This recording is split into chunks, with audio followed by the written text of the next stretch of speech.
Topic 25. Yeah. An education about education.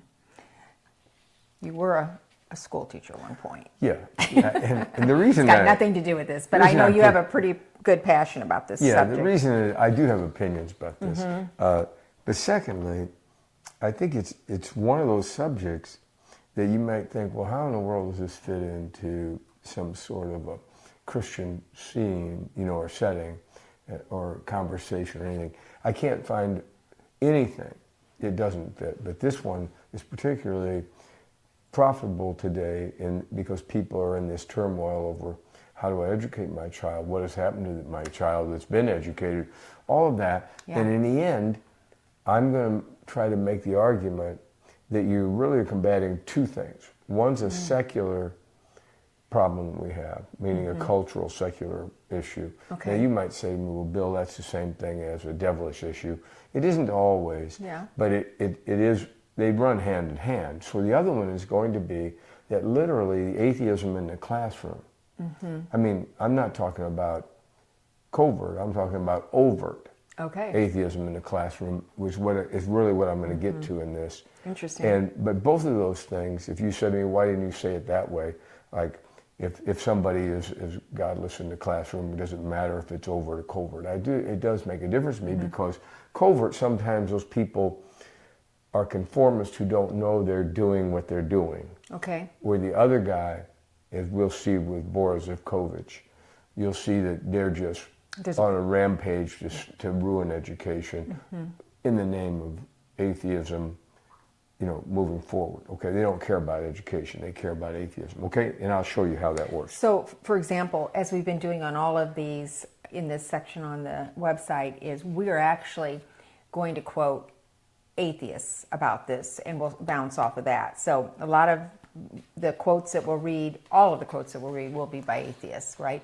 I wouldn't say all, but most are. Yeah, like Ben at Franklin. the first, I gave them kind of my philosophy about education. That's why the first three show up, right?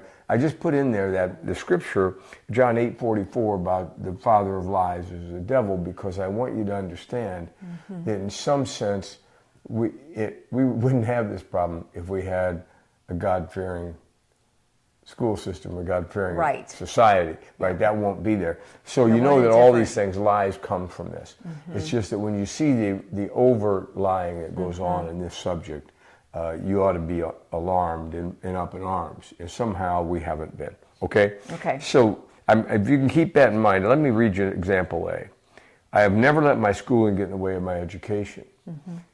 You'll see Bertrand Russell says something very close to that meaning, and the idea is really, I think you have to personalize these things. Have you let your schooling get in the way of your education? Interesting. I think everybody would pass by that, but I don't think you should, because you must ask yourself, how many things have I absorbed just by being in a certain school, and never asked myself why, or if it's truthful, or is there a reason they're teaching it this way and not that way, or is there a reason they taught A and not B? Interesting. So, yeah. Like I say, I personalize it because I really feel, like last night we were talking at dinner to somebody, you can see I'm always on the verge of thinking about, if I had been able to go to school like a normal person, right, I think I would have given in to some of their thoughts and followed their path, and they would have said to me, well, you need to aim at being this or that. But because I refused really to cooperate, and I just didn't go, it turned out to be a blessing in the long run, because I formed my own thoughts. But it would have been dangerous to be me if you didn't read. Right, because your story is like, how many days were you in school? Well, I remember them telling me that I missed over 100 days out of 160 one year, and then I think it got worse the following year because they only let me go till noon. Then I had to go to jail every afternoon. So it was hard. It was an interesting schoolroom. It was I didn't have much time. I only went to How old were you? I was 15, 16, 17. But Bill Moore. The advantage was I liked to read, so I would read Shakespeare, for instance, but I wouldn't go to school. right? Just have Shakespeare in the car. Why weren't you going to school? I couldn't stand I didn't realize it fully then, but every time I would ask a question about why am I learning this, Okay. I'd rather learn a card trick or how to play poker because that was useful to me. I remember the guy said, teaching the Pythagorean theorem. The what? The Pythagorean theorem. I missed that in geometry, and I'm like, Oh, no so I just stood up and said to him, I'm trying to understand, when will this play out in my life? Now, if he'd have given me if you ever want to fly an airplane, or if you did this, Bill, you want to build a house, he'd have given me a reason. And he said, Bill, it's in the book. Oh. And I said, well, so what? And he's like, go home, get out of here. Ooh. So I said, okay, because I wasn't interested. But I realize now, looking back, I was always asking why questions. Okay. Why gets to the purpose of something. Yeah. And I just had a personality that if it didn't have a purpose, I wasn't interested in it. So it saved me. Yeah. Right. That's in an why. odd way. Yes. Yeah. So if a guy taught you to scam outside of the school, a grown man, I thought it had applicability. I could apply it to you or to Artie or somewhere where I could make a buck, and I was poor, so I needed to make a buck. But it did save me, I think, down the road. Now, it took a while for me to get back, and then education, when I was older, education was easy for me because I was ready to, I saw what it was. I had to check that box off at the University of Minnesota. You understood the system to get to, you had a goal of getting through the system to get over there. Yeah, I knew where I was headed then, but I think more people should ask themselves that question. Where are they going? Have I been deceived in any way by those people I trusted the most in high school, for instance? Okay. And if you answer, well, I'm not going to think about it, I'm saying, well, then you've made your own bed, okay? I just think it's dangerous. Okay. Wow, okay. Education is not the filling of a bucket, but the lighting of a fire. Now, that's the one that's important. That's good. Yeah, that's a good Because philosophy. as a teacher, that was my philosophy, W.B. Yeats. The idea being, which is more important? Anybody can teach you facts. True. And it'll run hand in hand with the idea of facts aren't knowledge and knowledge isn't wisdom. I'm aiming at wisdom. Okay. So if you, again, wisdom. Say that again, facts aren't? Facts isn't the same as knowledge. They lead to knowledge, and knowledge isn't any good if you only stop there. You have to aim at wisdom. Okay. Wisdom is so you, like Artie could know everything he wants to know about psychology or whatever. Right. If he never intends to use his wisdom, if he never gains wisdom and intends to use it in helping the neighbor, well, then what's he done? He's wasted time. He'd be better off watching the Cardinals, So when you see this, I thought always when I taught, if I couldn't answer why I was teaching it, I wouldn't teach it. And that was an interesting classroom. And then I realized if I could get that child to be on fire about learning, right, that I couldn't put it out. True. See, they would do it when I wasn't around. They'd go home like that, and they'd be learning things, right? And sometimes parents would call me like, the kid comes home, he just wants to read, and I'm like, well, please don't put a damper on that. I don't care. Let him read. Oh my. Okay. He's like, I don't know. I'm not glad, but I'm not used to it. I'm like, well, that's good. There's something going on there in the right direction. But like I say to you, the way it worked out for me as a sixth grade teacher that I remember most is when I had the science book where I didn't know how to teach it. And it was useless. After I looked through it, there was atomic weight in the sixth grade. And I asked myself, why would I be telling the kid we're going to study atomic weight? I thought I don't even know where it fits in. Yeah. So I went through with a critical mind through the book, and it had 321 pages. We took 242 out. So I had the kids rip them out. Oh my. So the kids delighted in that. The book was a lot thinner. We didn't have to take much time with science in the sixth grade. And I bet you got fired. Well, it came close. When they found out what I'd done, they thought that was Bill Moore? Yeah, that was the reprimand time. But I was okay with it because I thought it was in the kids' best interest. The kids loved it. Yeah. I know. I remember some of those stories. So here's what I'm saying. Like example C, tell me and I forget, teach me and I may remember, right? Involve me and I learn. Ben Franklin. So that framed a lot of my thinking like this. If Artie was in my class, I wanted Artie to learn things that I thought were practical, and also that the parents, because parents, once they understand that they trust you, you can get away with teaching their kid a lot of things that they may not see as mainstream. But I'm not in the wicked, I mean in a good way. Yeah, things that are not typical. Yeah, let the kid try Practical. something. Yeah, practical. Like we were talking about last night, let the kid try to start a business. I'm fine with that. Yeah, let's do it. But the reason I would say to Artie, if he asked me, why am I learning, I'd be like, how many yards of carpet is your dad going to need in his living room? Oh, I like that. So if the kid could figure out how this was applicable, right, then I'd send him home, and the old man, he could figure out stuff, all those things in his head that the old man needed to know. Well, the old man thought that was really good, right? Yeah. He could take the kid was interested in all of that.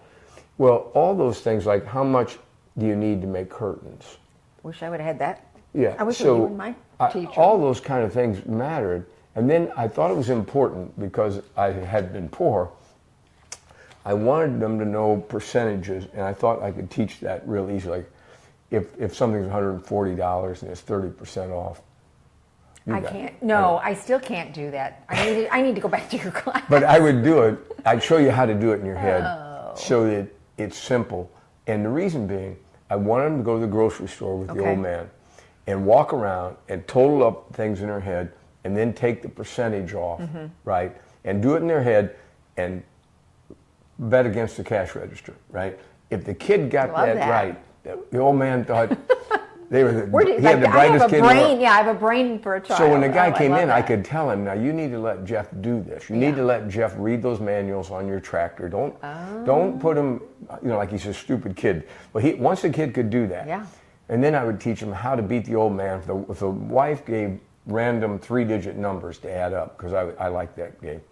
So yikes, I don't like that game. So I would have them do it in their head, and even the kids who had trouble, I could teach them a gimmick, and they could get it in their head. And when they could beat the old man with the calculator, because the old man had fat fingers and a small calculator, I'd tell the kid, make sure the kid, I love it. You got a small calculator for the old man. The old man couldn't do it faster at random numbers. You could get him to do anything on behalf of that kid's education. Yes. And that's what I would say to him. Take the kid to an arena where it's not square. Take him to a horse arena and dare him to figure out, right, how many square feet are in that side of that thing. Well, now the kid's got a problem. I didn't teach him that part. Now he has to go figure it out. Okay. So, but that's why I'm saying to you, involve the kid. Don't just tell him. And most education today is me just saying as a teacher, standing up front and reciting here's the facts. Right. And then you're supposed to absorb it, right? Because you have one goal. Pass the test. Yeah, you don't care about learning. No. Well, again, that was my story. Grades come in, but I'm more worried about the learning. And then I want to know, on every other subject that isn't math or something, I really do want to know not only why, but I want to know what you think about it. Oh. See, I don't want to know, I want your opinion because that's how you learn to say to them, I don't know if I agree with you. And they can respond and learn how to do that. And when they find out they can ask you a question back and do that, you're giving them, right, a whole different way of approaching everybody they run into. The very same thing I'm going to say at the end of these videos, right? It's about persuasion through conversation and discussion. It's not about giving you my facts and walking away. And it's very easy to do that as a teacher with that bully pulpit. You're always the guy up front. You're always the guy who knows. And I like to ask questions that they couldn't be wrong or right about, but had just to think. interest through. Yeah, just have that conversation. Like give them a quote and say, you tell me what this man means. And then I'll give you a hint in a minute. After you guess, I'll tell you what he's talking about, the subject, and then I'll tell you a little about the guy. Well, that game, they all liked it because they could venture forth things. And if they could support it, and, like Artie might say, well, I think the guy's talking about the meaning of life. And then, but at the end, I'd say to him, well, really, the guy is really in an airplane.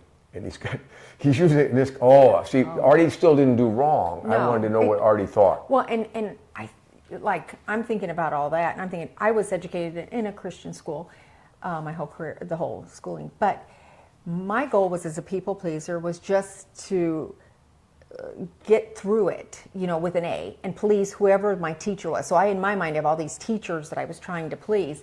I got A's, but I can't do percentages. I can't, I mean, I what I'm saying? So that's more typical. And it was like, that was such a waste.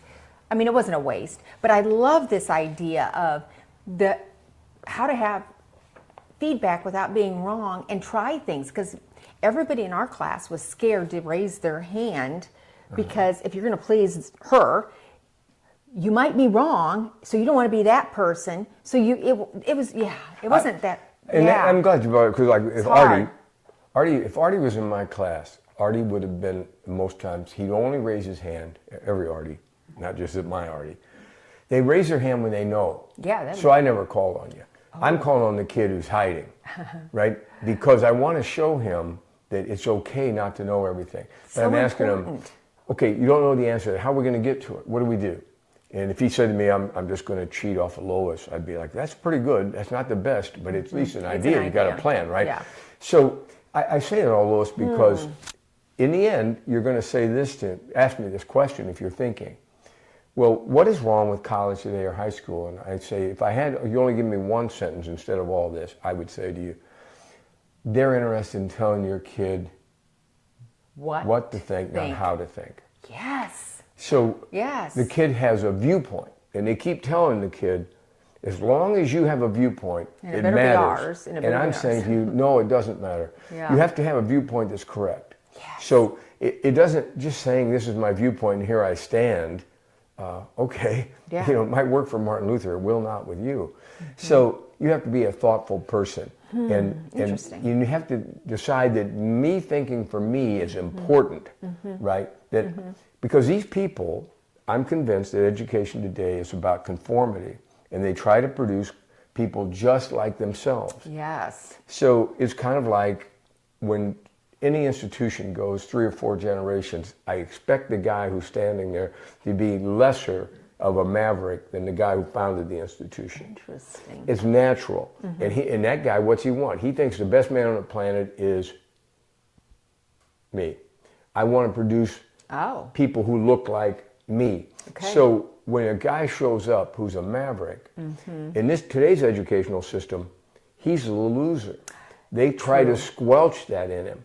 See? Yes. And like we were talking last night, and to a doctor, and she was like, one thing I don't want to do is push my child into medicine. You could see, I said to her, I've never heard a doctor talk like that. Because she feels like he has a thing for business. So she wants him to do it. Well, I said to her, gosh, I can't believe it. It's like a breath of fresh air for me to hear that. And she's at the top of her medical world. She just said, I reached the top. She reached it. Now I said, what were you going to do up there? So, but you see it, and you realize, if you look behind the curtain, she also has that desire. She's really done well. But you can see she's not satisfied completely. No. She wants to do some kind of business thing. She's going to do it. She's going to do it. So what I'm saying to you is the guy in school, if you think back to the people you went with, the teacher never tried to identify the kid who was going to own 4 car dealerships. No. Why not? He was probably more obvious than anybody else. That's true. Right? He's going to have a certain way how he handles himself. He doesn't have to be a genius at every subject if he's going to own car dealerships. So in the end, as a Christian, I think what you do is you say to yourself, what kind of a tree did God give me? I love that. When you look at your kid, that's what she was saying last night, like, he's like this. And I'm like, okay, that's how God made him. Well, that's what, you need to water that, right? Oh, yeah. And it's not always easy to say, like, I can't really tell, but the kid will tell you if he's a leader or if he's a follower. Right. Okay? If the kid's a leader, you need to talk to him about the responsibilities of being a leader, what's entailed in that. Right? And if the kid's a follower by nature, then you have to tell him about how this can work for you and where, find your spot, be a team player, but be careful that you don't get swept up by the guy every time who's leading you, that you follow him blindly. True. You may be tempted to do it, but you'll have to have a spine and stand up and say no. So I'm saying all that because we live in this time when you get these other quotes, I'm giving you my philosophy of it. And I know that you can see it means something to me. I wouldn't continue endlessly, but I'm just thinking about my past. I feel like in our society, I was so busy creating a world and a business that kids just kind of raised up. The focus wasn't, you saw differences in them. Some were annoying and some were better, but you didn't, it was hard to really take the time to, because the school wasn't doing that. One of my child was very ambitious, kind of couldn't sit still kind of kid, and I just need to be the room mother and bring the cookies to keep peace in the room. I didn't know what to do. And instead of looking at it like, man, that kid's artistic. He should be focusing on this. And, you know what I'm saying? The other one wants chickens. What's that about? Now he's a veterinarian. But, you're just busy like, chickens? I don't want chickens. Perfect example of it. The kids are killing you all along. Yeah. And so, like, I was competitive in everything, right? And I didn't care if we lost, I wasn't getting ice cream.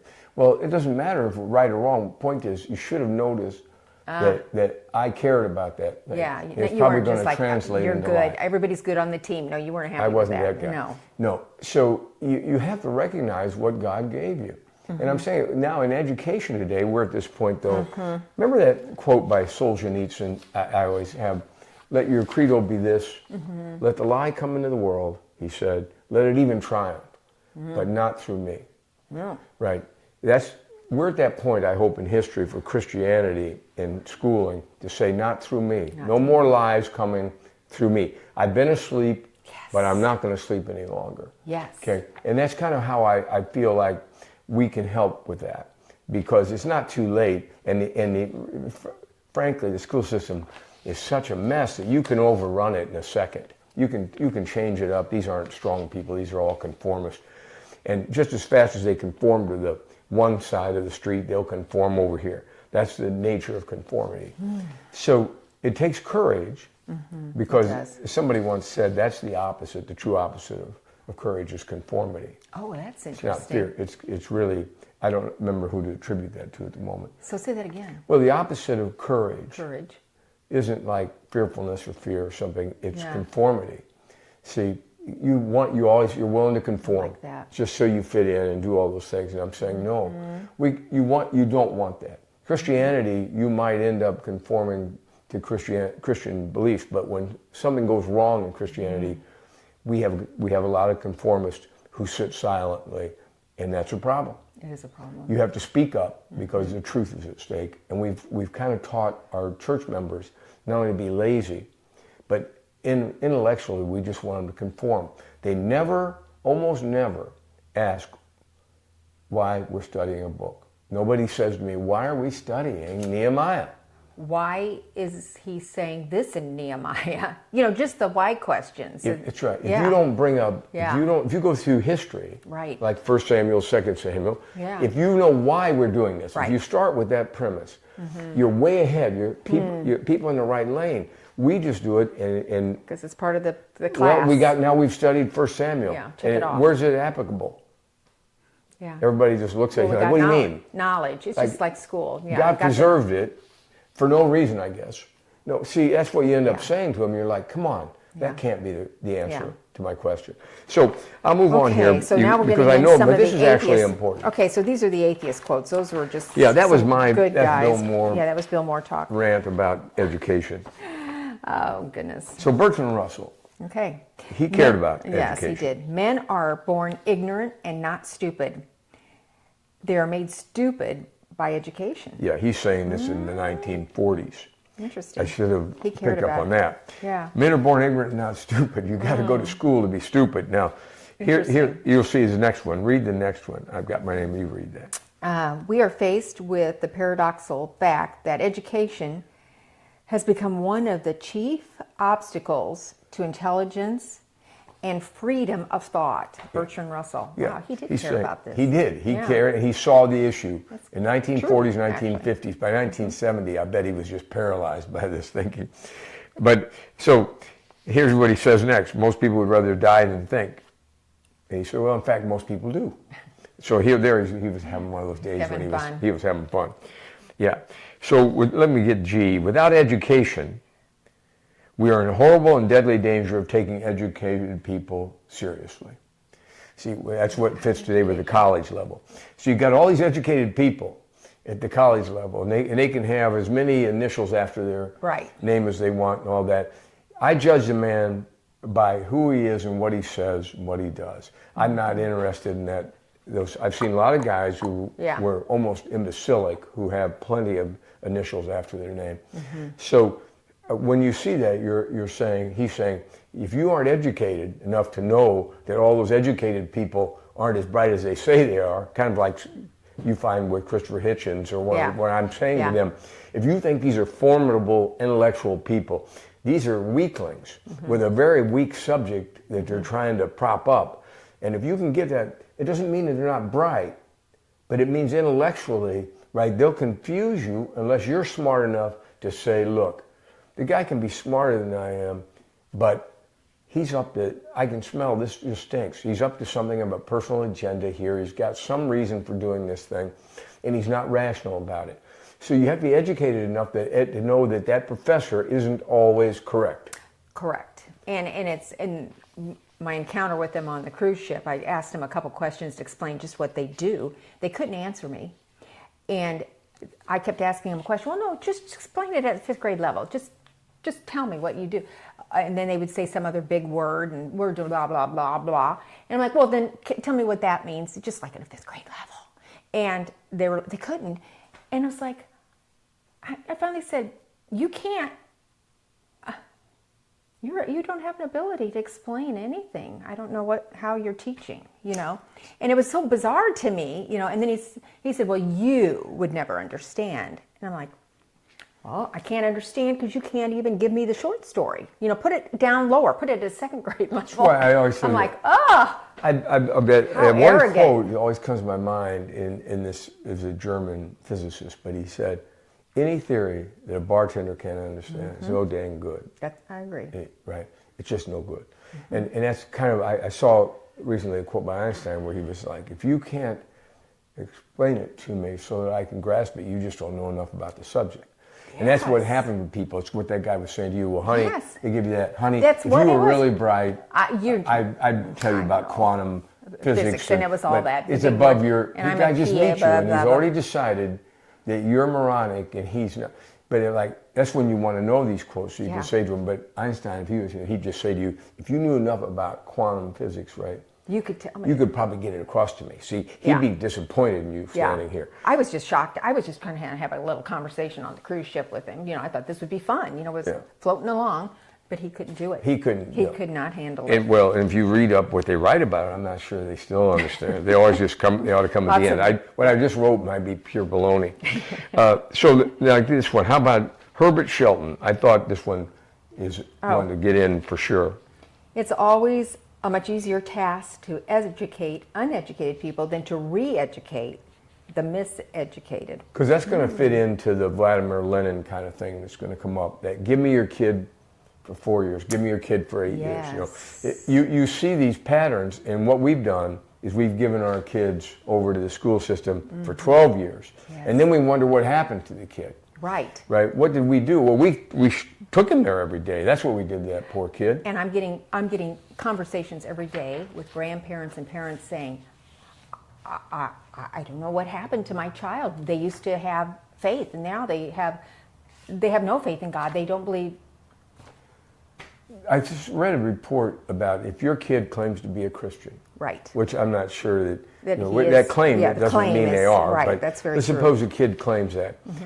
Within 6 months, at a normal university, you'll find that 2/3 of them no longer believe what they started to believe when they walked onto that campus. That's how important it is that you gear up for these things, and why we're trying to do this. Like this, I'm hopeful that some youth groups or somebody will be interested in these things, so that you can say, look, I want to arm you before I send you out onto the battlefield. Instead, you don't even tell your kid he's going to the battlefield.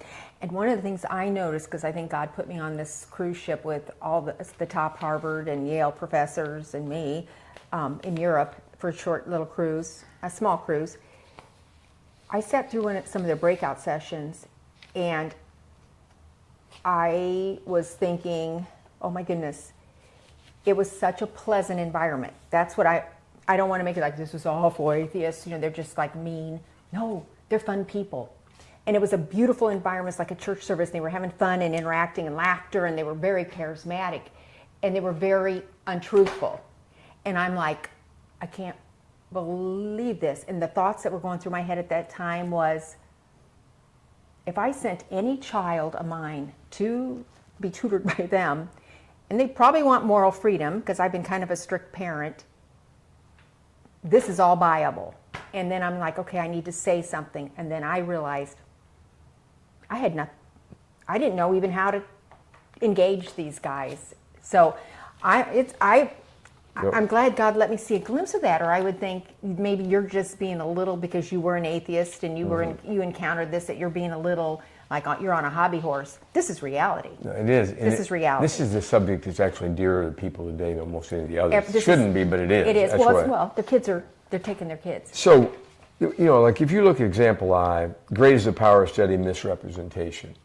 But of course, that's by Charles Darwin. Now, the reason he's saying it, he's actually right. It's what happens now. You send your kid to school, and steady misrepresentation will show up, and you'll be sorry. But he's saying it because people were starting to corrupt his writings and making statements about his writings that he didn't enjoy. Now, the next one, I'll read this because Haeckel's faked embryo drawings. What he's saying here is, those fake drawings, which they knew were fake, right, kept them in the textbook. It's the Piltdown man idea. They kept it in the textbooks, right? So it could be evidence at the Scopes monkey trial, for instance. Well, you see that these people have wicked hearts who find out that it's wrong, but they have an agenda, so they leave it in the textbook, right? For what reason? How could you defend them? On this basis, they're afraid they're going to be Christians. They want to make sure they're not Christians. They actually state it, and you'll get to that in just a second. Great is the power of steady misrepresentation, so, right? You know, and really that's why, now there's it is in Cave, there's in Dawkins, forcing religion on a child is child abuse. He's really got that down. Yes. Now I want you to go to M, because this guy's the star of what we're finishing with here. Right? Can you read that one? I'll give it a shot. Okay. Education is the subversive activity that implicitly in place in order to counter the prevailing culture. Yeah. In many other schools in the country, it is deeply a conservative culture. I didn't read that very well. What is it? What were you saying? This guy, Boris Zivkovich, he's the star of this thing. He's saying, look, education is really a subversive thing. And he's really talking about overthrowing the value system that the country has. And you see how he's saying at the end, well, most of the country is a very conservative value system, and I'm going to do my part to overthrow it. Now, Bora he's actually, and I included it on the next page, he pushed the NOMA model, it's non-magisterial overlapping thing is the idea. And the idea is this idea that they were pushing always, that science and religious belief could never cross the same path and interact with one another. So, but it's like, see here he has it, science is about facts and religion about values. But that's been debunked about 400 times because you can see, you go back in history and you'll understand that these Christian guys and God-fearing men were all the great scientists. There wouldn't be science today as we know it if it wasn't for Christianity. And people say to me, I don't believe that. I'm like, go back to the roots and you'll understand these people were always trying to find how God was doing things. Okay, that's expected to find out that there was order. As much as atheism today tells you that if God didn't exist in the world I see it, in all the order I see, it's just what I'd expect to see. Actually, Dawkins says that. I'm like, cut it out. That's just so stupid. Say it again. If God didn't exist, he says, that what we see around us, all the order and all those things, even down to the DNA, I expect to find that in a world without order.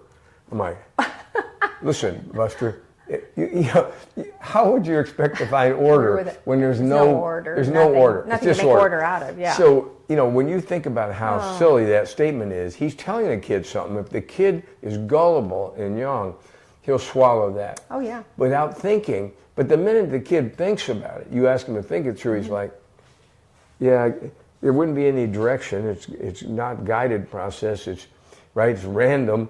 and you expect for a 747 to show up. It's just what you expect, right?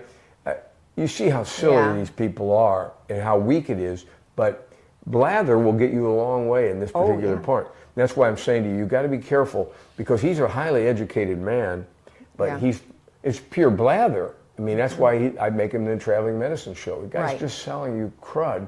It'll fix everything rational, and it won't. Okay? So I'm going to, when you see this kind of a thing where you see a Boris Zivkovic come up, I just want you to deal with this, and let me go over to the next page where Boris is really telling you what he thinks. Okay? Now, I'm going to tell you the end of Boris' story before I come to the end. So Boris teaching he's online. He's a director of the thing, Scientific America. Okay. Okay. And at this point, so it's an online magazine thing that he's doing. So, and he's teaching at a college.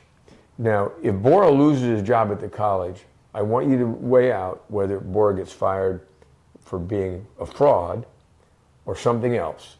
Now, you can guess right now. Fraud? Will you ever get thrown out of a university or off that magazine for fraud? Just guessing they want to cover their tail. So I'd say no, not for fraud. That's right. It won't be for fraud. No. It's going to be for, you can probably guess, whatever option is that can get you fired these days from a college. You got to be a groper. Oh. If you can grope, the lady in the office or another teacher or something, right, or a student. It's very understandable. Then what happens is when you get the groper, they'll give you that because the women in the university are mad at you. The women in the university and the professors aren't mad if you're just a fraud. Okay, they aren't worried about the kids' education. They're only worried about their own prospects of getting groped. Okay, so this is how Boris. Now I want you to know that Bora, in case you're worried about him, I'm not. he winds up teaching in North Carolina. So. Ooh. Luke might run into him there. Yeah, he's at a junior college right now in North Carolina and doing fine. And I hope he's no longer groping, and I'm sure he's still lying. Okay? Now, here's what he says. You cannot bludgeon kids. This is absolutely from an interview he gave. Okay? You cannot bludgeon kids with truth or insult their religion, their parents and their friends. You got to stay away from that, he says. And you hope they will smile and believe, and hope that they will smile and believe. He's saying if you do that, you aren't going to win the kid over. So he says, yes, Noma is wrong. I told you it was a bad theory. Yeah, he knows it's a bad theory. So what was Noma one more time? Non-overlapping magisterium is what he's calling it. But he knows it. He's on this Scientific America program. They're interviewing him. Okay. And he's like, I know it's wrong, but it's a good first tool for gaining their trust. Now, when I tell you that they're out to make converts or disciples, you laugh at me. What is he telling you here? He wants to gain their trust. Why? He'll show you why. He wants disciples. He says, he makes that error that I told you Dawkins did with the incest. He just tells the truth here. Yikes. You're not allowed to tell the truth, the whole truth, nothing but the truth. You have to bring them over to your side, gain their trust, and then hold their hands and help them step by step. And on that slow journey into atheism, he means, which will be painful for many of them, it is okay to use some inaccuracies temporarily if it helps you to reach the students. You're like, I don't know if I agree with that, but it gets worse. Oh. So then he goes on. He admits that teaching bogus examples to kids, like here's what they were doing. And the guy, I saw this high school teacher was going to say, Mickey Mouse. If you ever saw the original ones, you could tell they were sort of a series of drawings that were flipping through like baseball cards or something, right? And then improved. Yeah. He's showing that to teach evolution because Mickey changes over the years. Okay. Wow. Yeah. So they got Mickey Mouse as a poster child, which says something about Disney. I probably picked it up here. So, he says, well, look, it may be factually inaccurate, but it's not morally wrong. Why? It's obviously wrong to do it, but he's lying to you. But he calls it's not morally wrong. Why? Well, because Bora doesn't care about morality. Bora's morality is his, and he thinks it's fine to lie to a kid because there's a bigger prize at stake. The kids can't become a creationist, okay? Right. That's what he's worried about. It is perfectly fine if they keep thinking that Mickey Mouse evolved, as long as they think evolution is fine and dandy overall. Without Mickey, they may have become creationist activists. Instead, better non-believers than creationists, don't you think? Wow, that's kind of clear. From an atheist he's saying perspective. He's on an interview, Wow. a public interview on NPR, I think, and he's giving this interview, and you're like, "That's moronic, buddy. You shouldn't be that truthful," because he's just telling you, "I'm lying to your kid, and you ought to be grateful for it." Now, when you see that, you're like, "Is he alone?" I'm telling you, all you have to do is get into this topic, and you're going to find that it's all over the place. Okay. Now, let me see. I'm going to close with. I think that I ought to say this one though. I notice I have this down here. What do you think the percentage? This is actually from the National Opinion Research Center at the University of Chicago, and I think it was like 2017. What's the percentage of professors who are Christians? Couldn't guess. Maybe They 10? say 7%. Okay. Okay, so you're sending your kid into Yeah. that wilderness, and then you wonder why the kid comes back Yeah. with different ideas. To study all that information. So I saw another one where the guy claimed that the difference is he's. I think they both mean it. But another one I saw from North Carolina said, well, 3/4 of them, which would make 25%, which tells you that this polling of professors probably, how many of them do you think were truthful on there? They wouldn't. If some of them were going to be a little like, I don't know if I should put this down, right? Kind of a thing. Both directions. Probably Christians didn't want to because they're afraid. So when you come to the end of this, and just go down to the end, so there's a lot of reading material here, there is. but I do want you to know that when you see that Bora thing, he can't stop there, and I'll show you when he goes on. I actually don't think I put in, yeah. We're back to that last quote where he began with, education is subversive activity that's implicitly in place to counter the prevailing culture. He means Christianity in the end. So he wants all Christianity to die, just like Dawkins. Yeah. And so he's saying, my job as a teacher is to subvert this while you're paying him with your tax dollars. Right, however you can do it. All you have to do is look up his name and see the people who replied in his defense. You'll find somebody in your neighborhood. You'd be shocked. So I want you to think about how far we are down this road and how we're going to right the ship, right?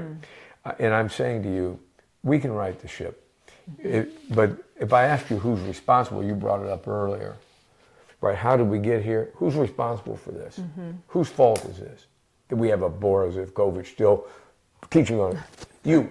Yeah. That's exactly right. You caused it. And, when you think about it, if you caused it and I caused it, Yeah. right? We went to sleep. Oh, we were shipped busy. them off to those people. We weren't sleeping, we were busy. And we got just what we Oh. deserved. Well, you felt like you were doing a good thing. They're all in school. You got them all cleaned up and out the door. But you're a lazy thinker like I was. Yep.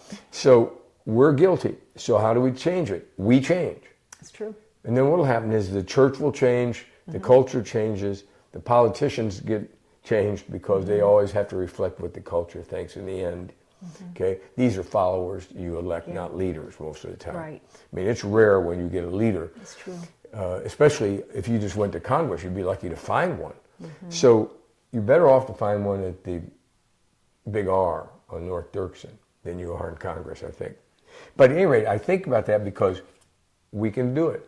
We have to say, we're going to do this ourselves. We're not going to let the school board run these things like this. We're going to speak up. And you watch what happens with school board meetings when you speak up. As long as you're polite but knowledgeable, you'll carry a lot of weight. And so you get a couple of people screaming at you. Oh, I'm supposed to feel sorry for you. I'm not. That would be a small price to pay for all the damage you've caused by letting your kid run off. So let's go back to the primary thing is God gave you that child. Yes. He created him for a special purpose. Yep. Gave him special abilities. He deprived him of other abilities. Intendedly. Water that kid where he is. If it's hard to find out, keep trying to find out. Let him test different things. That's why I loved what she said last night. I'm just going to let him try this and this and this. Expose him to these things. But look for the one that he's got a passion about or is extremely able with. And keep your eye on that. Yes. And if he's a leader, from 6th grade on, you ought to be telling him the world's on his shoulders. Everybody depends on you. If you take a left step, they'll all go left. Don't do it. You've got more responsibility than little Robbie.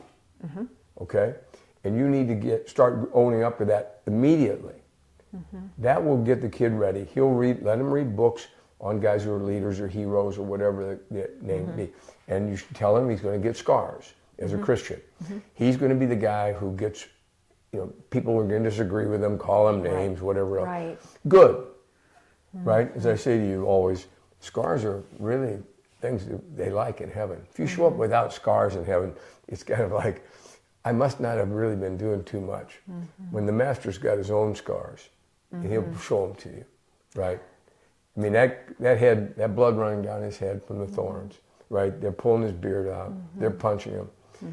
He's got visible proof, those holes in his hands. Yes.